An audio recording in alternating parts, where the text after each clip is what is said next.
만군의 하나님 여호와의 말씀이니라. 주 여호와가 당신을 두고 맹세하셨노라.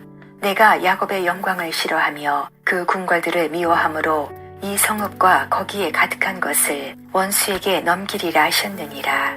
한 집에 10사람이 남는다 하여도 다 죽을 것이라. 죽은 사람의 친척 곧 그 시체를 불사를 짜가 그 뼈를 집 밖으로 가져갈 때에 그 집 깊숙한 곳에 있는 자에게 묻기를 아직 더 있느냐 하면 대답하기를 없다 하리니 그가 또 말하기를 잠잠하라 우리가 여호와의 이름을 부르지 못할 것이라 하리라. 8절 하반절 말씀을 보면 하나님은 내가 야곱의 영광을 싫어하며 그 궁궐들을 미워함으로 이 성읍과 거기 가득한 것을 원수에게 넘기리라 말씀하고 계십니다. 여기서 야곱은 하나님의 선민 이스라엘을 가리킵니다. 야곱, 곧 이스라엘은 본래 하나님의 사랑의 대상으로서 하나님은 당신의 백성으로 야곱을 택하셨고 그들을 세계 만민 중에 구별하셨습니다. 본래 그들은 애굽에서 노예로 고통받는 보잘것없는 민족이었지만 하나님께서는 그들을 구원하셨고 가나안 땅을 기업으로 주어 살게 하셨습니다. 뿐만 아니라 하나님은 이른 비와 늦은 비를 내리시듯 그들에게 시시때때로 은혜를 베푸시고 보호해 주셨습니다. 이스라엘이 열강의 틈바구니 속에서도 보존될 수 있었던 것은 그들을 사랑하신 하나님께서 은혜를 베푸시고 보호하셨기 때문입니다. 그런데 하나님께서 그들을 미워하며 그들에게 속한 모든 것, 곧 그 성읍과 거기에 가득한 것을 원수에게 넘기시겠다고 말씀하십니다. 그 이유가 무엇입니까? 오늘의 말씀을 조금 더 세밀히 살펴보길 소망합니다. 하나님께서 미워하신다고 말씀하시는 대상은 무엇입니까? 그것은 이스라엘이 아닙니다. 이스라엘의 영광입니다. 구약 성경에서 이스라엘의 영광은 하나님을 상징하는 표현으로 사용되었습니다. 그러나 여기서는 그와 같은 의미로 사용되지 않았습니다. 이는 이어지는 표현, 그 궁궐들을 미워함으로 란 표현을 통해 분명히 드러납니다. 즉, 이 두 가지 표현은 동일한 의미를 지닌 표현으로서 이스라엘의 영광은 그 궁궐들로 대치할 수 있습니다. 이를 생각할 때 이스라엘의 영광은 이스라엘의 기득권층들, 그들의 불의와 강포로 가난한 자들, 사회적 약자들로부터 치부한 것들, 그것으로 누리는 온갖 사치와 향락을 일컫는 표현이라 할 수 있는 것입니다.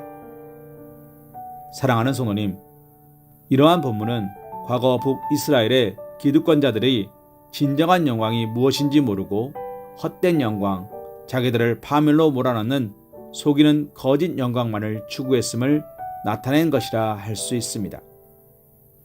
그들은 그것으로 자신들이 번영과 형통을 구가하며 더욱더 풍성한 삶, 견고한 삶을 살 수 있다고 생각하였을 것입니다. 그러나 그 결과가 무엇입니까? 그들이 얻은 모든 것을 이방 원수들에게 넘기게 될 것이라고 이야기합니다. 그들이 불의하고 거짓된 방법으로 얻은 세상 부와 권세, 명예 등은 사용하지도 못한 채 이방 대적들에게 넘겨주게 된다는 것입니다. 이것으로 끝입니까? 아닙니다. 9절에서 11절에는 그들의 생명까지도 무사하지 못하다는 것, 그처럼 세상 영광을 구하는 자들은 한 명도 남김없이 파멸을 당할 것임을 말씀한 것입니다. 이는 참으로 어처구니 없는 결과가 아닐 수 없습니다. 그러나 사랑하는 성도님, 이것이 오직 그들만의 문제일까요? 그렇지 않습니다. 당시 북이스라엘의 지도층들이 추구하는 영광, 그들이 누리기를 바라는 영광은 오늘날 대다수의 세상 사람들이 구하는 영광과 비교할 때 별반 차이가 없습니다. 실로 사람들은 구약시대 북이스라엘의 지도층들이 그랬던 것처럼 부와 명예, 권력에만 마음을 두고 살고 있으며 그것을 충족시키기 위해 수단과 방법을 가리지 않고 있습니다. 또 그것을 실제 손에 쥐었다 싶으면 그 마음이 더욱 교만에 사로잡히기 일쑤입니다. 그러나 진리의 말씀, 곧 성경이 이러한 세상 영광에 대해 말하는 바는 무엇입니까? 그것은 허무하다는 것입니다. 그리고 세상 영광만을 위해 수단과 방법을 가리지 않는 자들은 결국 하나님의 심판을 받아 파멸을 당할 것임을 말씀하고 있습니다. 그런 의미에서 오늘날 세상 영광만을 구하며 그것에만 매달려 사는 자들은 실상 영광을 구하는 것이 아니라 허무와 파멸을 구하는 자라 할 수 있을 것입니다. 사랑하는 성도님, 구약 선민들은 그들이 진정으로 구해야 할 하나님의 영광은 멀리하고 세상 영광만을 구함으로 허무와 심판이란 결과를 초래하였습니다.